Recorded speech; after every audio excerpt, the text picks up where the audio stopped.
हाँ बेटा, सभी बच्चों से सुप्रभात। और आज इस वीडियो में अपने कक्षा 12 में हिंदी साहित्य जो आपका विषय है, पाठ्यक्रमानुसार इस विषय की जो तीसरी इकाई है, उस तीसरी इकाई के पाठ्य पुस्तक सरयू के दो भाग है, गद्य भाग और पद्य भाग। गद्य भाग का जो चौथा पाठ है, चौथे पाठ का आज हम अध्ययन करेंगे, उस पर अपनी आज की चर्चा रहेगी बेटा। इससे पूर्व की वीडियो में मैंने आपको इसके जो लेखक आचार्य हजारी प्रसाद, उनका व्यक्तित्व और कृतित्व समझाया है, और उसके बाद में पाठ का जो मूल उद्देश्य, जो मूल संदेश है, उसके बारे में जिक्र किया। और अब इस वीडियो के अंदर अपने आगे का जो पाठ है उस पर अध्ययन करेंगे। तो मेरा सभी बच्चों से आग्रह रहेगा कि वह अपनी सरयू पाठ्य पुस्तक के गद्य भाग का पाठ चौथा सीरीज की फूल जो पृष्ठ संख्या 82, ऊपर से दूसरा पैरा है, पृष्ठ संख्या 82 में ऊपर से जो दूसरा पैरा है, जहां लिखा है मूल पाठ, यहां से मेरे साथ पढ़ना शुरू करें और इसको समझने का प्रयास करें बेटा। देखिए बेटा, लेखक आगे कह रहा है कि जहां बैठ के यह लेख लिख रहा हूं, उसके आगे पीछे दाएं बाएं सीरीज के अनेक पेड़। प्रकृति प्रेमी है आचार्य हजारी प्रसाद, और ऐसे जो रचनाकार होते हैं वह हमेशा प्रकृति की गोद में ही बैठ करके और साहित्य साधना करते हैं।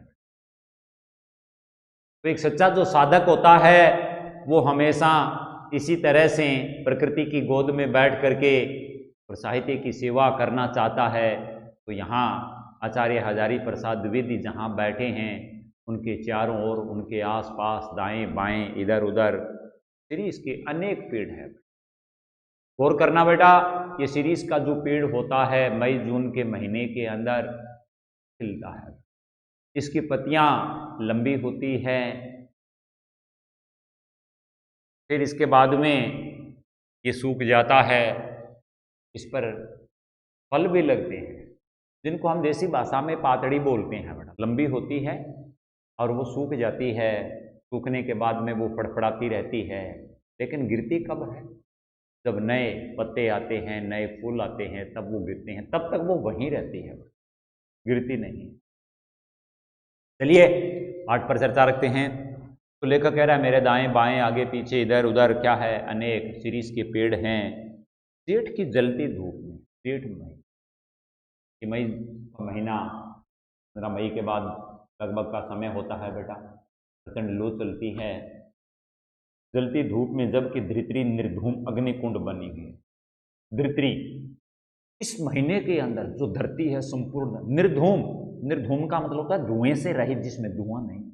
अग्निकुंड, अरे कुंड जो होती है उसमें अग्नि प्रज्वलित की जाती है, अग्नि जलती है ऊपर, उसमें से क्या निकलता है? धुआं भी तो निकलता है। ये धरती है एक तरह से क्या बनी हुई है? अग्नि का कुंड बनी हुई है, लेकिन इसमें धुआं नहीं है, बस अंतर इतना ही है। अग्निकुंड में, इस अग्निकुंड में अंतर इतना ही है, ये निर्धूम अग्निकुंड बनी हुई, यानी जैसे वो तपती है, अग्निकुंड तपता है जैसे आग जलाने के बाद में, वैसी तपन, वैसी गर्मी इस समय धरती से, धरती वासियों को, प्राणियों को, वनस्पति जगत को मिल रही है।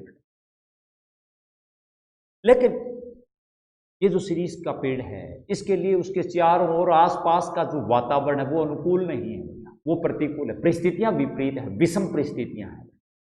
मैंने पूर्व के अंदर आपको ये बात बताई बेटा कि जीवन के अंदर विजय श्री वही प्राप्त करता है जो विषम परिस्थितियों के अंदर अपना संयम, अपना मूल स्वभाव है तोड़ता नहीं है, बना करके रखता है, विचलित नहीं होता है, उसे विजय श्री मिलती। तो ये संदेश दिया है, ये प्रेरणा दी है पाठक को लेखक ने कि सीरीज नीचे से ऊपर तक फूलों से लद गया है, वनस्पति जगत के जीव जंतु सब मुरझा जाते हैं, एकमात्र ऐसा पेड़ है सीरीज का जो नीचे से ऊपर तक हरा भरा होकर के फूलों से लदा हुआ है, भरा हुआ है बेटा। जिन्हें जिन्हें महक भी आती है बेटा इनमें से। कम फूल इस प्रकार की गर्मी में फूल सकने की हिम्मत रख। वनस्पति जगत में बहुत कम ऐसे पेड़ पौधे होते हैं जो फलते हैं, फूलते हैं, खिलते हैं, या फूल और फलों से लद जाते हैं, भर जाते हैं। इस गर्मी के अंदर सब मुरझा जाते हैं। बहुत कम ऐसे पेड़ पौधे होते हैं जो इस ऋतु के अंदर हरे भरे रहते हैं या खिले रहते हैं। कर्णिकार जिसको वन चंपा बोलते हैं, और आराग्यवद यानी अमलतास की बात मैं भूल नहीं रहा हूं। कारण कैर राजस्थान के अंदर ये खूब पाया जाता है बेटा। सामान्य ज्ञान का प्रश्न भी होता है कि बिना पत्तियों वाला जो पेड़ है वो कौन सा है, वह यही है कर्णिकार बेटा। इसके बाद में आराग्यवद जिसको अमलतास, ये भी इसी श्रेणी में आते हैं। शुष्क वनस्पति जगत के ये पेड़ है बेटा, यानी कम इनको जल चाहिए बेटा, क्योंकि भूमि में भी हरे भरे रहते हैं।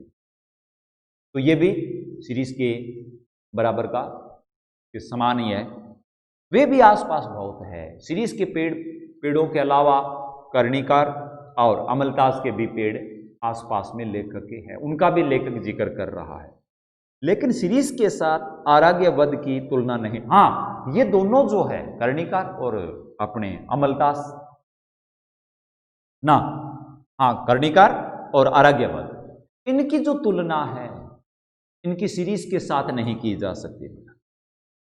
कारण है क्यों नहीं की जा सकती, वह 15-20 दिन के लिए फूलता है वसंत ऋतु के प्लास की भांति। जिस प्रकार से वसंत ऋतु के अंदर प्लास का वृक्ष जो होता है वो कम समय के लिए, छोटी अवधि के लिए हरा भरा होता है, खिलता है बेटा, उसी तरह से ये भी आराग्यवद जो है ये भी 15-20 दिन के लिए खिलता है, हरा भरा होता है। ये किसके समान, वसंत ऋतु के प्लास की भांति। कबीर दास को इस तरह 15 दिन के लिए लहक उठना पसंद नहीं। कबीर जी को इस प्रकार से धरती पर वनस्पति जगत के जो अल्प समय के लिए, कम समय के लिए पेड़ पौधे हरे भरे होते हैं, खिलते हैं, कम समय के लिए खिलना या हरा भरा होना, ये कबीर जी को पसंद नहीं था बेटा। वे कहते हैं, कबीर जी के बारे में कहते हैं, यह भी क्या कि 10 दिन फूले और फिर खंकड़ के खंकड़। भाई खंकड़ तो पेड़ सूख जाता है, उसके ऊपर कोई पत्ते वगैरह या फल वगैरह लगे हुए हैं, पेड़ सूखने के साथ साथ वो भी सूख जाते हैं, और जब हवा चलती है वो हल्के हो जाते हैं, वजन नहीं रहता सूखने के बाद में, उनमें आवाज आती है बेटा, खंकड़ बोलते हैं उनको। क्या बोलते हैं उनको? खंकड़। तो ये भी क्या, पेड़ पौधे हुए 10 दिन के लिए, हरे भरे हुए 10 दिन के लिए खिले, और बाद में फिर वो क्या हो गए, खंकड़ के खंकड़ ही हो गए, किसी काम के नहीं है बेटा वो। 10 दिन 10 फूला फूली के खंकड़ भया पलास। पलास का जो वृक्ष होता है वो 10 दिन के लिए हरा भरा होता है। इसकी व्याख्या पहले दे दी है बेटा, संस्कृत में ये लिखा हुआ है कि दिन 10 फूला फूली के खंकड़ भया पलास। पलास का जो वृक्ष होता है वो 10 दिन के लिए हरा भरा होता है, खिलता है, और फिर वर्ष भर वो क्या रहता है, खंकड़ का खंकड़ ही बना रहता है, वो किसी काम का नहीं है। फूल हैं शिरीष। सबसे उत्तम, सबसे श्रेष्ठ फूल कौन सा लगा? शिरीष का लगा।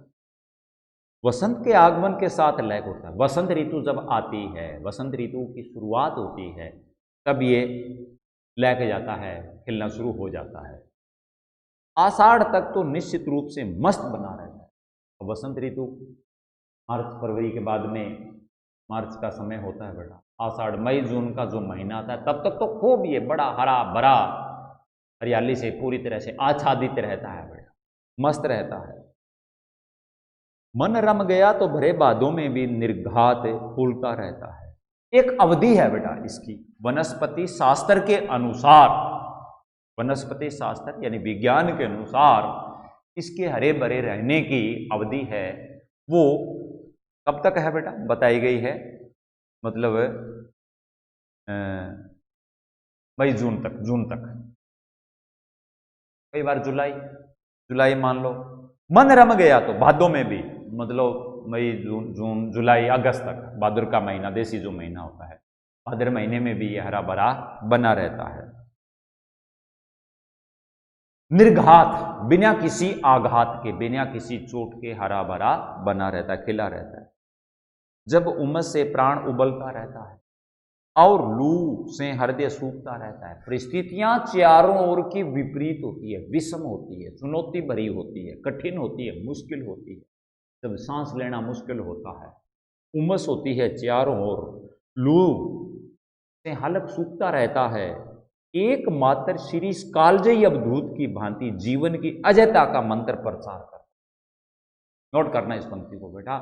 इन विषम परिस्थितियों में, इन विषम हालातों के अंदर, इन विपरीत परिस्थितियों में एकमात्र ऐसा, विपरीत परिस्थितियां कब, कि जब चारों उमस होती है, सांस लेना मुश्किल होता है, लू से हालत गला है सूखता है, प्राण निकलने को होते हैं, ऐसे समय में एकमात्र पेड़ है, वो कौन सा है, शिरीष का, जो कालजयी अवधूत की, कालजयी, काल को जीतने वाला, काल पर विजय प्राप्त करने वाला, कालजयी अवधूत, अवधूत कौन हो गया, सन्यासी, कालजयी अवधूत सन्यासी के बारे में मैंने पूरा बता दिया बेटा, जिसके अंदर क्या होती है, निरासक्ति होती है, निरासक्ति का भाव होता है, सुख दुख समान भाव से जिनको वो अंगीकार करता है बेटा। तो उस कालजयी अवधूत की भांति जीवन की अजयता का, वो मुरझाता नहीं है, अपनी हरियाली, अपनी सुखद छाया है, वो प्रदान करता है, उसे मुंह नहीं फेरता है, वो बरकरार रखता है, यही उसकी अजयता का मंत्र प्रचार करता है, यानी अजय बने रहने का मंत्र का प्रचार करता है। तात्पर्य अपनी हरियाली, अपनी सुखद ठंडी छाया है, वो प्रदान करता रहता है। हो गया कि नहीं हो गया बेटा, अद्भुत अवधूत, एक विचित्र प्रकार का सन्यासी। हरे भरे रहने के लिए उसके अनुकूल भौगोलिक परिस्थितियों का तो होना जरूरी है, जलवायु का तो होना जरूरी है, लेकिन वो भी विपरीत है, फिर भी वो हरा भरा रहता है। तो ऐसे के अंदर बेटा वो एक अद्भुत क्या है, अवधूत है, सन्यासी है बेटा। कौन, शिरीष का पेड़। यद्यपि कवियों की भांति हर फूल पत्ते को देखकर मुग्ध होने लायक हृदय विधाता ने नहीं दिया। हाँ भाई, जिस प्रकार से कवि होते हैं, कवि प्रकृति प्रेमी जो कवि होते हैं, वो प्रकृति का मानवीकरण करके और उसका चित्रण करते हैं। आचार्य हजारी प्रसाद द्विवेदी कह रहे हैं, मैं कवि तो हूं नहीं, उसकी तरह तो मेरा हृदय है नहीं उनकी तरह तो, लेकिन परमात्मा ने ऐसा हृदय तो दिया नहीं, पर नितांत ठूंठ भी नहीं हो। ठूंठ, पेड़ सूख जाता है, सूखने के बाद में वो ठूंठ हो जाता है, किसी काम का नहीं होता है, जलाने के काम आता है, न वो ऑक्सीजन छोड़ता है, न वो कार्बन डाइऑक्साइड ग्रहण करता है, न पक्षी उसके ऊपर बैठते हैं, न वो राहगीरों को छाया प्रदान करता है, किसी काम का नहीं। तात्पर्य कहने का हजारी प्रसाद द्विवेदी का कि ठीक है, कवियों की तरह मेरा विशाल उदार हृदय प्रकृति चित्रण करने वाला तो नहीं है, लेकिन इसका मतलब ये नहीं है कि मेरे हृदय के भीतर संवेदना ही नहीं है, ऊंट नहीं हूं, उनकी तरह ज्यादा नहीं तो कम जरूर है। मैं इन बातों को अच्छी तरह से समझता हूं। ये जो मेरे भीतर, ऐसा नहीं है कि संवेदना नहीं है, मेरे भीतर मानवीय संवेदना है, मैं इनको अच्छी तरह से समझता हूं। शिरीष के पुष्प मेरे मानस में थोड़ी हिलोल जरूर पैदा करते। शिरीष की पेड़ के ऊपर लगने वाले जो फूल है, वो मेरे मानस में, मेरे भीतर थोड़ी देर के लिए हिलोल, हलचल है, वो जरूर पैदा करते। वो देख करके, इनको महसूस करके, और मैं कुछ ना कुछ इनके प्रति चिंतन मनन करता हूं, सोचता हूं। बेटा ये पेड़ शिरीष का जो है, इसकी भांति भांति से तुलना करके इसकी उपयोगिता बताई जा रही है। चलिए आगे। शिरीष के वृक्ष बड़े और छाया, ये विशेषता बताई जा रही है। बड़े होते हैं, मतलब जैसे पीपल बरगद के होते हैं, इनकी तरह ये फैल जाते हैं। जैसे ये पीपल बरगद के पेड़ छायादार होते हैं, उसी तरह से शिरीष का पेड़ जो होता है वो भी छायादार होता है। पुराने भारत का रईस जिन मंगलजनक वृक्षों को अपनी वृक्ष वाटिका की चार दीवारी के पास लगाया करता था, उनमें एक शिरीष भी था। शिरीष का महत्व को ये नहीं है कि वर्तमान में ही है, पुराने समय से हमारे भारत में शिरीष के पेड़ का महत्व रहा है बेटा। उदाहरण देकर के लेखक ने ऐतिहासिक तथ्य रख करके ये बताया है कि पुराने जमाने में या पुराने भारत में जो यहाँ के रईस हुआ करते थे, शौकीन हुआ करते थे, वो ऐसे रईस जो लोग थे जिनके आलीशान बंगले या घर या राजमहल हुआ करते थे, उनके उद्यान भी हुआ करते थे, बगीचे भी हुआ करते थे। ऐसे रईसों के, उन बगीचों के अंदर मांगलिक शुभ, जिनको कहें बेटा अच्छे कार्य करने, अच्छे जो होते हैं मंगलजनक वृक्षों को, मंगलकारी वृक्षों को अपनी वृक्ष वाटिका वृक्षों की एक वाटिका, एक बगीचा हुआ करता था। उस वृक्ष वाटिका की जो 4 दीवारी हुआ करती थी, जो जो वो मानते थे भी ये वृक्ष मंगलजनक है, अच्छे हैं, उन अच्छे वृक्षों के अंदर एक वृक्ष शीरीष का भी हुआ करता। पुराने समय से इसकी उपयोगिता है वो चली आ रही है। क्या मतलब, शीरीष का वृक्ष है, चाहे अनुपयोगी हो, लकड़ी इसकी कोई काम की न हो, फिर भी ये मंगलजनक वृक्ष है। उदाहरण दिया गया है व्रत संहिता 5513, इसमें अशोक और अरिष्ट, ये अरिष्ट अशोक का होता है वृक्ष, उसके बाद में अरिष्ट ये रीठा का वृक्ष होता है बेटा।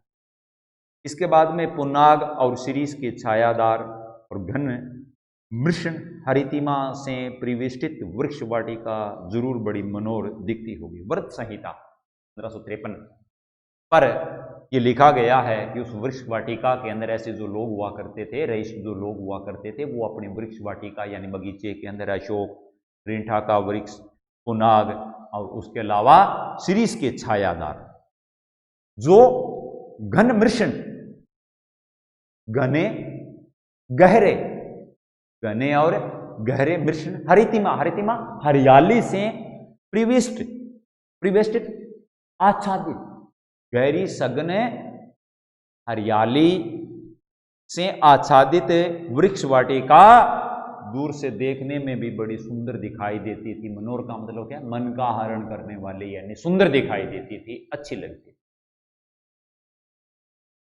वात्स्यायन यानी हमारे कांड पंडित वात्स्यायन, इनकी रचना कामसूत्र में बताया है कि वाटिका के सघन छायादार वृक्षों की छाया में ही झूला, प्राचीना दोला लगाया जाना चाहिए।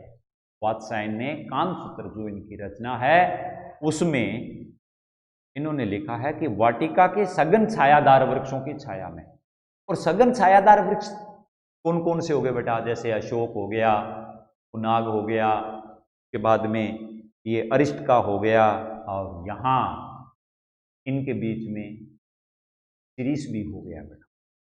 तो इन छायादार वृक्षों की छाया में झूला लगाना चाहिए, ऐसा वात्स्यायन ने अपनी रचना कामसूत्र में वर्णन किया है।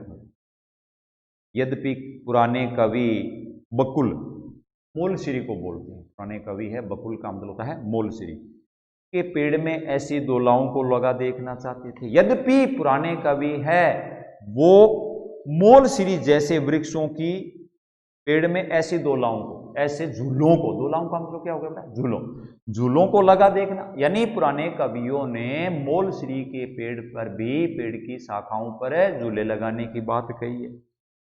लेखक कह रहा है शीरीष कौन सा बुरा है, ये कौन सा गलत है, ये भी तो बहुत अच्छा है, क्योंकि झूले गर्मियों की ऋतु के अंदर लगाए जाते हैं बेटा। डाल इसकी अपेक्षाकृत कमजोर जरूर, लकड़ी इसकी कमजोर होती है, ज्यादा मजबूत ठोस नहीं होती, दुर्बल होती है, ज्यादा वजन वहन नहीं कर सकती, टूट जाती है इसकी लकड़ी, पर उसमें झूलने वालियों का वजन भी तो बहुत ज्यादा नहीं। लेकिन ये रचनाकार की सोच है बेटा, भाई मान ले इसकी लकड़ी कमजोर है, ज्यादा वजन होगा झूले पर तो वो शाखा है, टहनियां ऊपर से वो टूट जाएगी, बात जायज है ये। लेकिन रचनाकार का ये तर्क है कि जो झूला झूलती हैं, झूलने वाली युवतियां होती है, उनका भी तो वजन कम होता है, पुरुष की अपेक्षा स्त्रियों का वजन कम बताया गया है। इसलिए शीरीष की पेड़ की जो शाखाएं हैं उसके पर जो झूला डाला जाता है, उसमें झूलने वालियों का जो वजन होता है उसको वो वहन कर लेता है, ज्यादा नहीं है। कवियों की यही तो बुरी आदत है कि वजन का एकदम ख्याल नहीं करते, कि वो बिना सोचे समझे वर्णन कर देते हैं। मैं तंदुल नरपतियों की बात नहीं कह रहा हूं। तंदुल नरपति कौन से हो गए बेटा, बड़े पेट वाले तंदुल नरपति, नरपति राजा, बड़े बड़े पेट वाले राजा होंगे, तो वो बैठे होते हैं, ऐशो आराम के सारे साधन होते हैं उनके पास, इसलिए उनका वजन ही बढ़ता है, पेट फूल जाता है। वो वजन उनका ज्यादा हो जाता है। तो मैं ये नहीं कहता कि बड़े बड़े पेट वाले जो भारी भरकम शरीर वाले हैं वो इनके ऊपर झूला झूले, मैं ऐसा नहीं कह रहा हूं, उनकी बात नहीं कर रहा हूं। वे चाहे तो लोहे का, भाई इतने भारी भारी होंगे तो वो उनका ये पेड़ वजन थोड़ा ही वहन कर सकें, उनके लिए तो क्या करना पड़ेगा, लोहे के पेड़ बनवाने पड़ेंगे। लोहे के पेड़ बना सकते हैं और उस पर वो झूला झूल सकते हैं। इसके अलावा चलिए बेटा इसकी उपयोगिता पर जिक्र चल रहा है, इसकी विशेषताएं बताई जा रही है। आगे, शिरीष का फूल संस्कृत साहित्य में बहुत कोमल माना गया है। हिंदी साहित्य की बात नहीं है, संस्कृत साहित्य में भी शिरीष को महत्व दिया गया है, इसको बहुत ही कोमल माना गया है बेटा संस्कृत साहित्य। मेरा अनुमान है कि कालिदास ने यह बात शुरू में प्रचारित की होगी, यानी लेखक हजारी प्रसाद द्विवेदी है, वो अनुमान लगा रहे हैं क्योंकि कालिदास इनसे बहुत पहले के हैं। तो कालिदास ने जरूर शुरुआत के अंदर या शुरू के अंदर शिरीष के बारे में खूब प्रचार प्रसार किया होगा। उनका कुछ इस पुष्प पर पक्षपात था। अगर ऐसा उन्होंने किया है, शुरू के अंदर उन्होंने इसके बारे में लिखा है, जिक्र किया है, तो इसका कारण है पक्षपात, कोई ना कोई पक्षपात था। और जैसे कालिदास का शिरीष को लेकर के जो पक्षपात था, जिस पक्षपात को लेकर के उन्होंने वर्णन किया, जिक्र किया, उनकी तरह मेरा भी थोड़ा सा क्या है, पक्षपात है। कह गई हैं शिरीष पुष्प केवल भंवरों के पदों का कोमल दबाव सहन कर सकता है। कालिदास जैसे महान रचनाकारों ने इसकी कोमलता बताने के लिए जो वर्णन किया है वो अत्यंत रोचक है अपने आप में। कैसे कि शिरीष का पुष्प, शिरीष के पेड़ पर खिलने वाले जो फूल होते हैं, भंवरों के पदों का, भ्रमर जो होते हैं उनके पदों का, उनके पैरों का कोमल दबाव सहन कर सकता है, बस इससे ज्यादा वो वजन सहन नहीं कर सकता, इतने कोमल है। ऐसा वर्णन करके शिरीष की कोमलता का जिक्र पाठक के सामने आता है बेटा।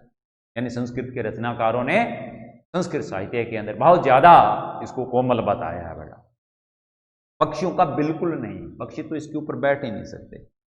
पद सहेत भ्रमर्ष्य पलेव शिरीष पुष्प न पुनः पत त्राणाएं, संस्कृत के अंदर ये सूक्ति इसका पहले बता दिया कि भ्रमर के पदों का तो यह है जो वजन है, दबाव है, उसको सहन कर सकता है, और पलेव इसके बाद में पुष्प न पुनः पत रणनी, लेकिन पक्षियों का बिल्कुल नहीं वहन कर सकता। मैं भी इतने बड़े कवि की बात का विरोध कैसे करूं? भाई कालिदास जी ने ये वर्णन कर दिया, वो बड़े महान हैं, कुछ कोटि के पहुंचे हुए रचनाकार हैं, मैं उनकी बात का विरोध करने की हिम्मत नहीं कर सकता। सिर्फ विरोध करने की हिम्मत न होती तो भी कुछ बुरा नहीं होता। सिर्फ विरोध करने की हिम्मत न होती, मुझमें यह साहस नहीं होता तो भी कम बुरा नहीं था। यहां तो इच्छा भी, बिल्कुल इच्छा भी नहीं है, हिम्मत तो बहुत दूर की बात है, मेरी तो विरोध करने की इच्छा भी जागृत नहीं हो रही है। तो हिम्मत तभी पैदा होगी जब उससे पहले भीतर हमारे क्या आएगी, इच्छा आएगी। इच्छा पैदा होगी तभी तो कोई आगे हम काम करने के लिए हाथ डालते हैं। काम जोखिम भरा है या आसान है? आसान है तो ठीक है, अगर जोखिम भरा है तो उसके लिए हमें हिम्मत दिखानी पड़ेगी, साहस प्रकट करना पड़ेगा, तब उस काम को हम कर पाएंगे। लेकिन इन सबसे पहले व्यक्ति के लिए क्या होना चाहिए, इच्छा का होना चाहिए। लेकिन रचनाकार कह रहा है हजारी प्रसाद द्विवेदी, न मैं उनका विरोध कर सकता और न विरोध करने की हिम्मत तो बहुत दूर की बात रही, मेरे भीतर तो हिम्मत करने की इच्छा भी पैदा नहीं हो रही। खैर, दूसरी बात कह रहा था, शिरीष के फूलों की कोमलता देखकर परवर्ती कवियों ने समझा कि उसका सब कुछ कोमल है। मेरे से पहले के जो रचनाकार हैं, जिस तरह से उन्होंने शिरीष के फूलों की कोमलता को देख करके जो उनका वर्णन किया है, जो उनका चित्रण किया है, उसके पीछे मेरी सोच यही है कि उन्होंने समझा है कि शिरीष का सब कुछ क्या है, कोमल है। ऊपर से लेकर के नीचे या नीचे से लेकर के ऊपर तक सब उसका कोमल है। ये हो गई बाहरी रूप की बेटा। और यहां हजारी प्रसाद द्विवेदी है, ये शिरीष के बाहरी रूप के साथ साथ उसके भीतर अंदर तक जाना चाहते हैं। यानी एक तरह से यूं कहें कि शिरीष का एक जो बाहरी पूर्ववर्ती कवियों ने सिर्फ बाहरी शीरीष के पेड़ का जो व्यक्तित्व है या बाहरी जो रूप है उसका चित्रण किया, उसके भीतर का जो रूप है उसका चित्रण नहीं। और यहां हजारी प्रसाद द्विवेदी है, वो उसके भीतर जाना चाहते, उसके भीतर के रूप का चित्रण करना चाहते। यह भूल है। सब कुछ उसका कोमल नहीं है, उसके भीतर ऐसी चीज है जो बड़ी सख्त है, कठोर है। अगर वो भीतर जाते तो उस चीज का वो जिक्र करते, लेकिन उन्होंने ऐसा नहीं किया। इसके फल इतने मजबूत होते हैं कि नए फूलों के निकल आने पर भी स्थान नहीं छोड़ते। रचनाकार कह रहा है ये क्या है, उनकी भूल है। और इसके फल इतने सख्त होते हैं, कठोर होते हैं कि नए फूलों के निकल आने पर भी स्थान नहीं छोड़ते हैं, चिपके रहते हैं वहीं अपनी जगह, अपने स्थान पर वो चिपके रहते हैं। जब तक नए फल पत्ते मिलकर दकियाकर उन्हें बाहर नहीं कर देते तब तक वे डटे रहते हैं। कब स्थान छोड़ते हैं? जब नए फल फूल आकर के उनको दकियाते हैं, धक्का देते हैं, उस जगह से हटा देते हैं, तब वो जगह छोड़ते हैं।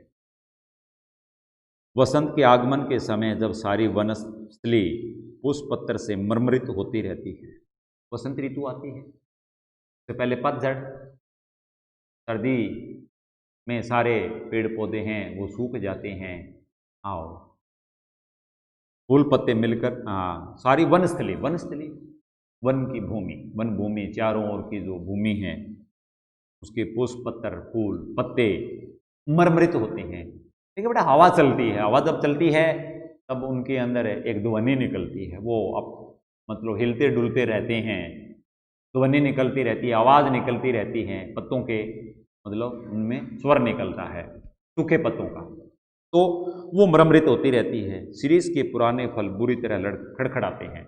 दूसरों में तो मर्मरित कोमल आवाज निकलती है, और यहाँ शीरीष के इस समय जो फल होते हैं वो खड़खड़ाते हैं। कंकड़ व्यापला पूर्व के अंदर वो कंकड़ होता है बेटा, सूख करके खड़खड़ाते हैं। मुझे इनको देखकर नेताओं की बात याद आती है। रचनाकार इस उदाहरण के द्वारा देश के उन पुराने नेताओं को समझाना चाहता है, उनको संदेश देना चाहता है, उनको बताना चाहता है जो किसी प्रकार जमाने का रुख नहीं पहचान। पुराने नेता जो होते हैं, राजनेता जो होते हैं, वो अपने पद और स्थान पर चिपके रहते हैं बेटा, अपने जगह को छोड़ते नहीं है। कब तक? जब तक नई पौध के लोग उन्हें धक्काकर मारकर निकाल नहीं देते तब तक वे जमे रहते हैं, इन शीरीष के फूल पत्तों की तरह, फलों की तरह। जैसे शीरीष के फल होते हैं वो अपनी जगह पर सूख जाते हैं, कंकड़ बन जाते हैं और खड़खड़ाते रहते हैं। कब गिरते हैं? जब नए फल फूल आकर के दकिया करके गिराते हैं। ठीक इसी प्रकार से पुराने नेता होते हैं, वो अपने पद, उनकी भूख, उनकी लालसा बहुत ज्यादा होती है, शारीरिक अंग है वो काम करना बंद कर देते हैं, उनको दिखाई नहीं देता है, उनको सुनाई नहीं देता है, यहां तक उनका शरीर भी पूरा साथ नहीं देता है, फिर भी वो अपने पद पर बने रहते हैं। नई पीढ़ी के लोग आते हैं, युवा पीढ़ी आती है और अंततः विवश होकर के धकिया करके उनको उस जगह से हटाना पड़ता है। इस तरह से वो सम्मान नहीं है, वो एक जानबूझ करके अपना क्या करवाते हैं, अपमान करवाते हैं। तो ये बेटा जो चल रहा है, ये शीरीष के जो पेड़ है, इसकी जो उपयोगिता, इसकी जो विशेषता है वो चल रही है। और इसके बाद में शेष पार्ट का जो भाग है वो अपने अगले वीडियो में पढ़ेंगे। तब तक के लिए धन्यवाद।